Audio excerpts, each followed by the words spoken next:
graduated from Francis Marion, so you probably know that college, a little tiny college. Ah, okay. I love South Carolina. I've been there a number of times, and North Carolina. I see Kathleen from North Carolina. Nope. I've been to both of those. So I have connection with my friends from South Carolina and North Carolina. My first teaching job was in North Carolina, and I Oh, graduated from South Carolina. So wonderful, both beautiful states. oh, how awesome. Yes, I do. I agree completely. See, we've got somebody from Michigan as well. Wow. Delaware, excellent. Beatrice, morning from El Paso. Good morning. I love El Paso.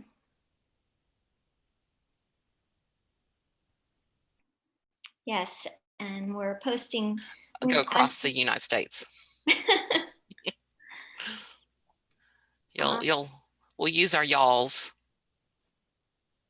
Kathy from Frisco. It's great to see you, Kathy. I know, and please let us know if you've seen any of our other webinars too, or if this is your first webinar with Sidelets Education. We've done a great series of webinars throughout the past couple of months. So if you've seen our other webinars, let us know in the chat, or if this is your very first one, we'd like to welcome you as well. Lisa from Irving, this is your first Sidelets webinar. Welcome, Lisa. First one, Teresa. Okay. We're so happy that you're joining us for your first webinar. And we'd like to let you know that we have a huge series of webinars that you can also see in replay now. And I'll share that link with you in just a bit.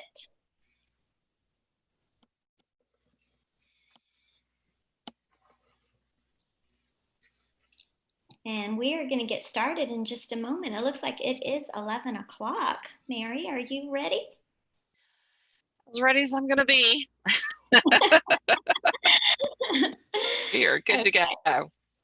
Okay, Mary, we're ready. So let's go ahead. We have over 70 people watching us live right now and participating in our Zoom webinar. So that's awesome. And we're going to go ahead and navigate to the next slide, and I'll get us started. Okay. Good morning, everyone. If you're watching live, I'm going to say good morning, but if you're watching in replay, welcome, no matter what time of day it is. Thank you for joining us. This is a Sidelets Education webinar. I'm Valentina Gonzalez, one of the Sidelets Education consultants, and we are happy to have you with us. I'm going to give you a few logistics before I pass it on over to Mary Martin, who is your presenter for today. So we are recording this webinar, and if you have registered for it, you'll receive a link to the recording and the presentation slides in about 24 to 48 hours. And if you are with us live, you can chat with all of the panelists and with the attendees by clicking on that little chat feature. Just be sure that you are chatting with all panelists and attendees and not just to the panelists. I'm going to be in the chat with you. So if you have any questions, you can ask questions there, and I'll try to get to all of the questions, but I may miss a few, so be patient with me. And if there is some type of Zoom failure, please go to sidletseducation.com, click on the webinar tab, and we'll let you know how to catch up with us so we can continue our learning. If you'd like to share your learning on Twitter, take screenshots or tweet out some of the fabulous things that Mary Martin shares with us, please use the hashtag that you see at the bottom right-hand corner of your screen, hashtag SideletsEdChat. And you can use that hashtag anytime as you're, replaying this webinar to share out the learning that you see. Okay, Mary, we'll go on to the next slide.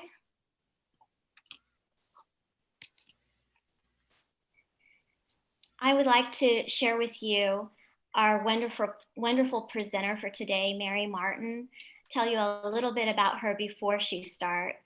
We're so excited that Mary Martin has joined the Sidelets Ed team. Mary comes to us with a vast amount of experience, and we're super happy to have her with us. She's actually one of the co-authors of the 3rd edition of our book, ELs in Texas, What Leaders Need to Know. And not only does she have that amazing experience, but she was also the director of the language acquisition programs. And she joins us with so much knowledge and experience, and we're blessed to have her with us. She's an amazing person, and I can tell you that because I've met with her and presented with her, and I just love Mary so much. She has a warm heart and just a beautiful aura about her. So we are blessed to have her sharing with us today, and I'm going to pass it on now to Mary Martin.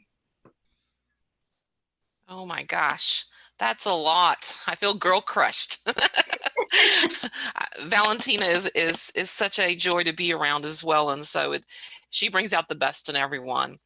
So hello friends, I'm very happy to be with you today. It's certainly been a year like no other, and we are going to kind of spend some time reflecting on how can our EL parent, family, and community engagement be embedded in our classroom, our school, and our district practices. And for some of us, we are finishing up the year, and we're trying to decide what we're doing some planning on what our upcoming year is going to look like. And so this is a perfect time to do that reflection piece. The resources that you're referring to during our time together on a Wakelet, so you're able to access them through the QR code or the link on your screen. In our short time together, we'll only be able to hit some of the highlights on parent, family, and community engagement. But if you're interested in further support or professional development, please contact us at silence.com. And as Valentina mentioned earlier, both her and myself and Marcy Voss have delivered PD on this topic to districts. And so we get very excited about this. All right, so as we begin our reflective journey, let's take a moment to read the quote on the screen together. And if you're watching the recorded webinar, read aloud. It's okay.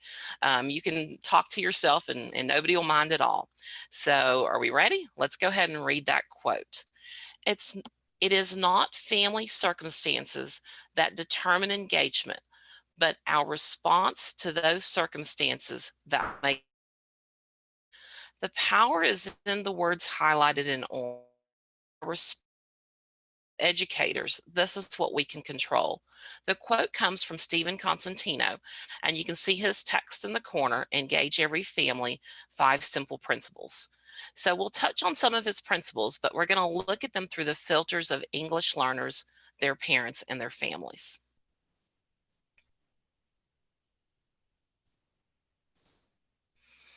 All right, so I want to show you a super short 8-second video, and this is kind of near and dear to my heart because it's my mother and my daughter, but it's just really super short. And my mother's teaching my daughter how to make gorditas, and earlier Valentina was telling us that she's learning how to make crepes, but they're called something else, and I've already forgot the term. Oh my gosh.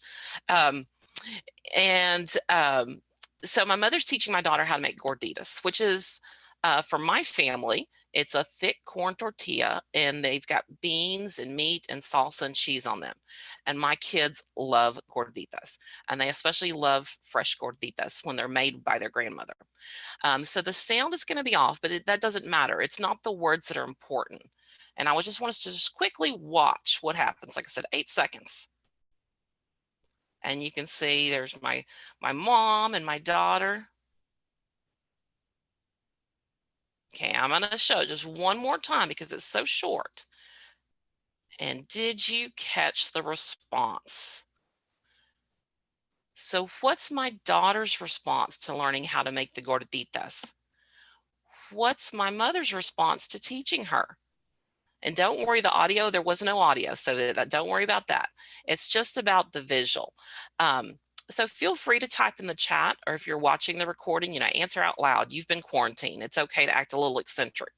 But what were the responses of my daughter and my mother? And really, like I said, there's no need for words. You can just see the joy. They're happy, they're excited, they're imitating how to do it. They're having fun. And I can see all these great comments in the chat. The movement, the body language, they're excited about what's going on. So if we think about my daughter in the place of the district, she's excited. She appreciates the opportunity to learn from her grandmother. If you think about my mother as a part of a family, as a parent or a family member of an EL, you can see in her face that she feels valued. She's excited about teaching something that she knows. So she feels that she's an asset. She's valued. So remember, it's in our response. If my daughter had reacted differently, my mother's response probably would have been different. As a district, if we're excited and we're supportive of our families, and we appreciate and treat them as assets, then they're excited to share with us. So like I said, everything is the response, and we have control over that. So let's take a second to look at our content objectives and our language objectives for today. So today we're going to explore and reflect on our EL parent, family, and community engagement practices. Like I said, we're just going to skim the surface because we're here together for a short amount of time. And our language objective is to better engage EL parents, family, and communities. We need to. And you'll notice that I've got engagement and engage in orange. And so let's look at how I'm defining engagement and engage. I've picked a visual or an icon, and that visual or icon is really a visual or an icon that symbolizes matrimony. Whether in front of a clergy member to And for me, when I think about engagement, I think about a union, and this is what we want with our parents. We want a union with our parents, our families, and our community. Because in a union, everyone is involved and everyone is valuable and everybody benefits. A union comes together to contribute to the welfare of the group. And that's what we want to happen with our families, with our parents, our families, and our community when they support our English learners. So why? I'm a facts person, and that's kind of why I'm working on. I worked with the that third edition of the book because I like facts and I like law. So when I think about the facts and why I'm that middle school person in me as well, because I was a middle school teacher, wants to know, we'll do whatever you ask us to do, but we want to know why. And so for us, the why in our English learners really is the sheer numbers. This is a great visual by Valentina, and it really lays out for us, that our English learners make up 10% of all of our students in our public schools. So bottom line, if you don't have English learners in your schools today, just give it a moment. They're enrolling. They'll be there tomorrow. 10%, and you look at there's 400 different languages. We have a graduation rate of about 70%, and most of our ELs were born in the US. And so those are huge numbers when we think about this. Really impacts our why. And if you're one of our friends from Texas, you can see that in Texas, we have about a fourth of all of the ELs that are in the US. They're here in our Texas schools. So for Texas, our why is extremely big. Okay, and like I said, I like the law, so I have to take a minute to tell you the compliance piece. If the numbers aren't enough, uh, does it get ESSA or consolidated federal funds, Title III funds? They're required to spend the money on supplemental activities. These activities have to build in opportunities for parent outreach and trainings, family literacy services, additional outreach and training services, and community participation programs that support our English learners. And so that compliance piece through ESSA, we're required to do these things.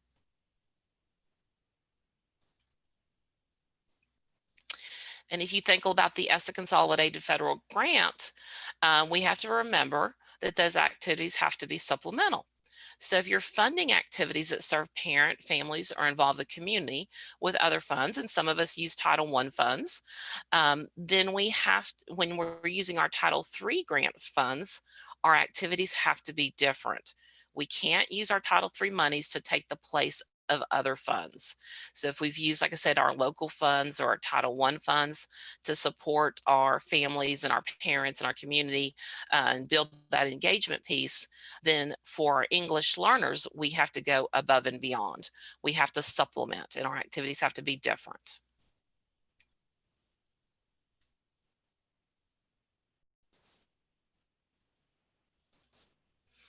Okay, so we've covered the why. We know the numbers, we know compliance, and those require us to support our parents and our families of English learners. So what's the difference between involvement and engagement? Because both of them are necessary, and they both have a place in the activities that we include in our plans. And if you think about the two visuals on the screen, how does the action of the black icon, differ in those two visuals? And if you'll answer in the chat, that would be great. I can see right now somebody's answered engage involves participation or inclusion. Love that. If you're watching in the webinar or in a, on recording, you're welcome to write on a sheet of paper. You can say those things out loud. I see engage. Somebody else has said engage involves participation, inclusion, involvement is just participation.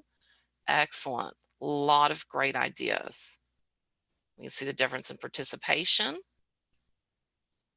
Not only sitting and listening, but doing. Love that. Very short, sweet, simple. Contributing. Engaging is adding thought. Oh, these are beautiful. So really, if you think about the visual, in the visual on the left, the black icon is teaching. They're kind of that old-fashioned sage on the stage, not so much facilitating, but they're imparting knowledge. The audience is just taking in the information. So they're just a part of that. They're getting the output from the district, and you've got your parents sitting there and listening. If we look at the visual on the right, the black icon is joining the group. They're all equally participating in the activity. So when parent and families and communities are engaged, there isn't a sage on the stage. They're not spectators. They're equal participants. Everybody's developing the activity, and they're all participating in that outcome. And so we want to move towards that engagement, because our engagement pieces empower our parents, our families, and our community.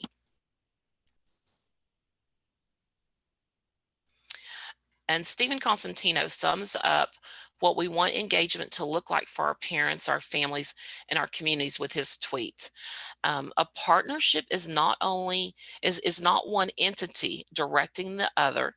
A partnership places value on the skills and knowledge that each possesses, and utilize the social capital of the combined thinking and ability to move forward and achieve success. That is beautiful. This is what we're looking for. We're really looking for that partnership where everybody contributes, and the goal is to build the achievement level of our English learners. So that's lovely. All right, so we're going to take a minute, and if you to examine some common practices that we do in our districts, and determine if they're involvement or engagement. And we're going to do that through Quizizz. If you've never used Quizizz before, it's super simple. You can either use your cell phone, you can use a tablet, or you can pull a separate tab on your computer. So to enter, all you have to do in your bar is you type joinmyquiz.com, and that's your website to get there. So it's joinmyquiz.com, and then you enter the game code. And I'll just for those people who have got that, in case that makes it a little bit easier.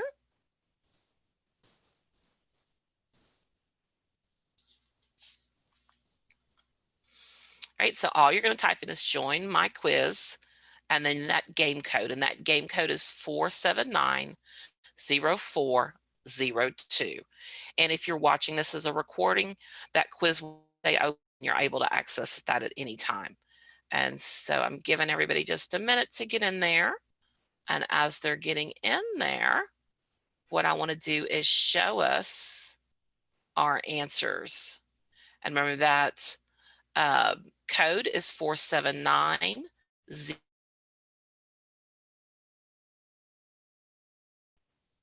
Pull over our answers, and let's see if this works when I share this out with y'all.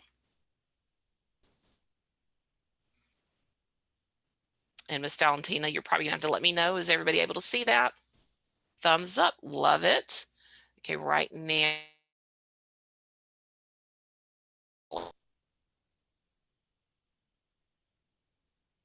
Oh, I say it's gonna tally, but through the joys of, there we go. Oops, there we go. All right. So one of the things I like about Quizizz is that you can either put in your name, or in this case, you can use just a made-up name that Quizizz has, and that's lovely. And so let's look at some of these questions, because I see we're getting people who answer as we go along. And the first question is parent-teacher conference, because it's a common practice we have in our districts. All of our districts use parent-teacher conferences. And so I've got about 26% of the people so far who've answered, and I may be a little bit early on answering, or looking at the answers, but let's go with what we got right here. About 26% say that a parent-teacher conference is family involvement, and you've got about 5% that say family engagement.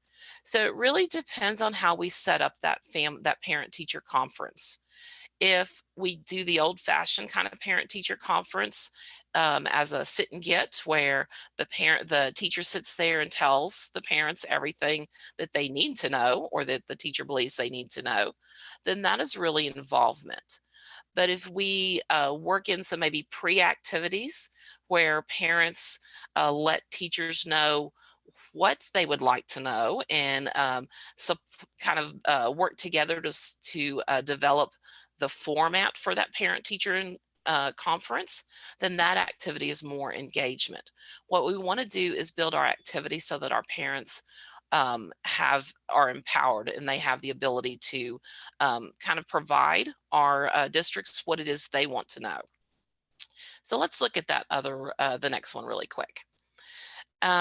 We've got EL Family Welcoming Committee, and I've got about 10%, and we may be having some trouble getting on the quiz right now, but about 10% say that that is engagement, which if it's a committee and our families are involved and they get to contribute, they're empowered, then that definitely would be engagement. If we were thinking about involvement, that might be that the district is, or the school is, telling the parents what they believe the welcoming committee is going to be, or how they welcome families. They're just providing information. But when we're engaged, then both parties are a part of that decision making. And then let's look at community volunteer opportunities. And when we think about community volunteer opportunities, I see some of us are saying that's engagement, others maybe involvement. And it could be looked at both ways depending on how we set it up. If we, as the district, are selecting those opportunities and we're saying this is why we're doing this, and really kind of outlining everything, then that would be more involvement.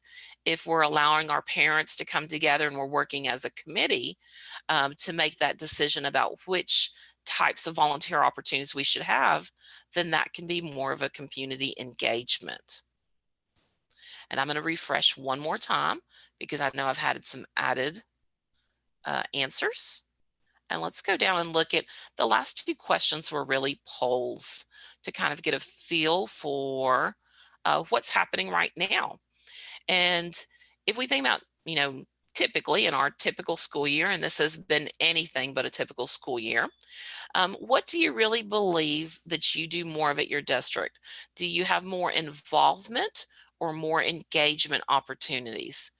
And when we look at the players who've answered so far, it appears that we've got more involvement opportunities. which is fine. I mean, that is a starting point, and that's why we're using this time to reflect. And if we think about currently we've got more involvement activities, then we need to reflect on those involvement opportunities and see how we can push them into an engagement opportunity. There's nothing wrong with having both of them, but we definitely need to try to push a little bit more so that we're empowering our families and we have those engagement opportunities. And this last question really is about the here and now. So during our school closures, have there been involvement and or engagement activities for parents, families, and communities? And when we look at our answers, we're we're kind of all over the place, which is fine. This has been, like I said, a brand new experience for all of us. You can see that some of our participants have said that they've had both involvement and engagement activities. So kudos to those people. I hope that they will put in the chat some of the activities that they've done as a district or as a school or as teachers. Some of our participants say that they've only had involvement activities. That's fine if they would also include those in the chat. Some of the best ways to learn is learning from each other. And then some of them have said that we only have engagement activities. Excellent. And then, being honest, some of us are just focusing on students, and that's exactly where we need to be. We're in this unknown situation, and if we've put students as the priority, that's perfect. There's nothing wrong with that. Like I said, when we're reflecting, there is no wrong answer. It's just that acknowledgement of where we're at right now and how do we improve. And so I'm going to pull down our quizzes, and that will stay open for you. And so, Miss Valentina, if you'll give me a thumbs up if you can just see that first slide. Perfect. All right. Yay. Oh, I love that. I see somebody said their food banks were open, and that's perfect. And I'm going to go to the next slide. There we go.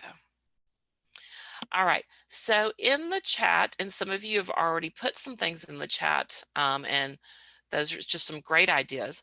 But if in the chat you will answer these stems, and if you feel like, okay, we haven't really been engaging parents, or we haven't been engaging families, maybe we've just been engaging, then that's fine. Just answer one of the stems. So just thinking about the common practices that we have, and you're welcome to think about what you've done in the fall. Don't limit yourself to just what's happened recently. I can see someone says we've engaged parents by calling them on the district provided communication platform. Perfect. Communication is definitely key. Sending home projects, and hopefully those projects are involving our parents and our families, and they include everybody. Breakfast, and some nights that are multicultural, wonderful. Food drives, Zoom for parents, love that. In this time, I mean, all of these ideas are things that we might want to think on. How do we incorporate them if we have to have a flexible situation next year, as we're opening up the school district or our school calendar for next year? All right, and feel free to continue to answer those stems in the chat because we're all learning from each other. And like I said, the best person we can, our best resource is definitely each other. All right.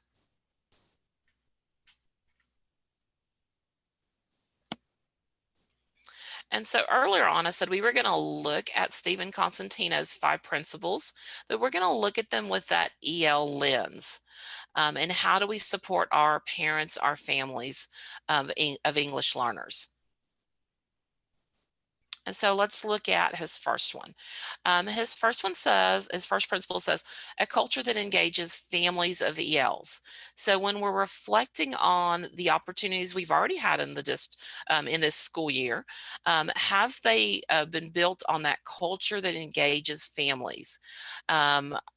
Are we embedding, that idea of let's develop a culture that engages our families of ELs? When we go into, this virtual world and some of our distance learning that we've been doing, have we been trying to work in that culture that engages our families? The decisions that we've been making, are we doing them from that particular standpoint? And when we think about these principles, really thinking about those decisions and those activities we're selecting, do they meet these principles? So communicating effectively and building relationships with families of ELs. And I've noticed in the chat, some people have added things like tech and tacos, and they've added different things where they've been communicating with their families using their district programs to communicate out with families.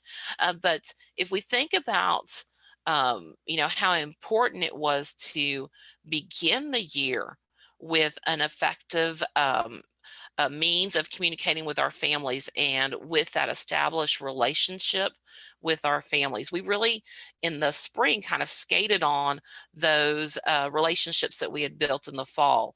And since we're not sure what our school year is going to look like next year, we really need to kind of put in our back pocket, how do we continue to communicate effectively with our families if we don't see them face to face? And how do we cultivate those relationships if we can't do that face to face? So, like I said, all these things are kind of principles that we want to build our plan. And of course, those activities that we select, we want them to empower our families, and that helps us move from involvement to engagement. So what kinds of activities, if we already have activities that meet that involvement criteria, how can we push them to that next step where their engagement and our families feel empowered and included, and that they are, if you remember back to that little clip that I had, that they're the ones that are teaching us, and that they feel that they, where we're looking at them as an asset. Okay. And so engage families of the ELs in decision making, and that goes hand in hand with the empowering. We want our families to be a part of those big decisions that we have in the district. And if you're reflecting, if you think of all of the decisions that happen day to day, whether in your classroom, your school, your district level, how can we involve our EL families in those decisions? What kind of committees can we establish? What kind of surveys can we send out? How can we communicate with our families and help them feel like they have a shared role in our classrooms, in our schools, in our districts? This final principle is engage the greater community. And I noticed in our chat, some people talked about they had food banks and things like that that were supporting their families and supporting their students. And so if we think about how our community has come together to support and to help our students and our schools during this time, how can we continue those partnerships?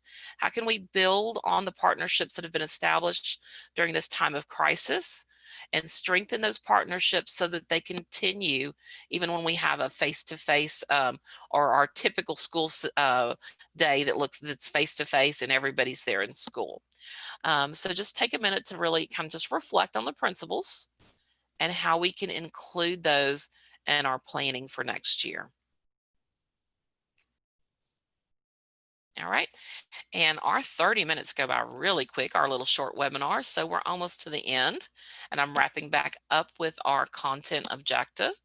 And our content objective was, remember, we explore and reflect on our EL parent, family, and community engagement practices. And then our language objective was to better engage EL parents, family, and communities. We need to. And remember, we said engagement is that union. We're going through a matrimony. We're having that ceremony and that that contract with our families to support them and work together for the achievement of our English learners. And so let's, in the chat, you've seen some ideas from others, and you can take some of those ideas or put your own idea in there. So in the chat, if you'll complete the following STEM. To better engage EL parents, family, and communities, we need to, oh, I see one right now is great. We need to meet families where they are. of engaging in online learning due to a lack of technology, it does not mean they're not willing to do so. Perfect. Engaging our families where they are. Encourage them to be involved. And remember, it's in the response. If we think that their response is not what we hope it would be, it's our response that we can control. What can we do to continue to encourage those positive partnerships? So I'm going to give you just a second to go ahead and continue to add to the chat, because like I said, we are all of our friends out there. You are definitely the best resource we've got, and we can learn so much from each other. And I am drawing to a close with my information, but I want to thank you very much for being here with me today. And you are always welcome to reach out to me at my email, which is mary@lpax.net, or follow me on Twitter, which is MMM4Ls. And just a reminder, you can use that QR code to access the resources, or we'll copy this. Let's see real quick if it will. Or you can use the link that's on your screen to access that Wakelet. And I think Valentina had put that in the chat before, but I will put that one more time. Yes, Mary. And as they continue typing in their responses, I'm just going to let you know, I didn't see any questions that stood out. Everyone really just enjoyed the presentation and had great things to add from their own perspectives and share with one another. I think Tech for Tacos, I know you noticed that in the response to a lot of people kind of were drawn to that idea. I think food brings people together in a way that, is just kind of natural. I think we kind of all like food for some reason. Makes us feel better in a way. But people are this resonates with so many of us, because I think we know we need to all come together to help our children be successful in school and just be successful citizens in society. So I think that everyone just feels like this is information they needed to hear, they wanted to hear. And like you said, we all just learn so much from one another. So everyone participating in the chat was able to give us some important information and validate one another. So if you'll go ahead and click to the next slide, I'm just going to give everyone some additional information. If you know Sidelets Education, you probably already know that we do hold a Twitter chat. It's held on the first and third Tuesday of every month from 7 to 7:30 p.m. Central Standard Time. It's a real short Twitter chat, but we always talk about something relevant in EL education. And we'd love to have you join us on Twitter, even if you've never done it before. If you just kind of get on that Twitter chat handle at 7 o'clock and see what it's about. And then maybe the next time you can tweet and comment or reply. It's very low stress kind of PD, easy to do. And then I also wanted to share with you that we do have a blog, sideletsblog.org. We have a lot of guest authors and a lot of the authors of our publications, our books, post articles on the blog. Great information for you. Also, professional learning, easy to access. So go ahead and check that out and see if there's something you'd like to learn more about. And then on the next slide, I want to share with you a little additional information. I mentioned to you that we do have a whole series of webinars that you can access. So we have one more coming up next week. You can see that on the left-hand side of your screen. Aloise Miller, one of our consultants, will be sharing the ABCs of a successful dual language program. That's going to be another amazing webinar. So that's next week on June 10th. Be sure to register for that. And then all of our past webinars are accessible to you as well. There are tons of them. Anything you're interested in, you'll probably find it there. So I'll share that link with you in the chat field in just a moment. And then I also wanted to let you know about, on the next slide, that we have conferences as well. So our webinars are free. They're usually about 30 minutes each, but then we have conferences that are longer. And those conferences, they're not free, but they're also not like ridiculously expensive. So you can check out a few of the upcoming conferences. I only listed a few of them, but we're always updating with new ones as well. So tomorrow is part 2 of Michelle Izquierdo's conference on best practices for educating and connecting with newcomers. And then Carol Salva has one with boosting achievement for SLIFE, and Stephen Fleener has one for high yield science strategies for reaching ELs. There are math ones. I know that Dr. Monica Lara is doing one with Dictado coming up soon. I don't think we have that one up yet on the website. But like I said, new ones are always popping up. So you just have to check out the website and see what's coming up.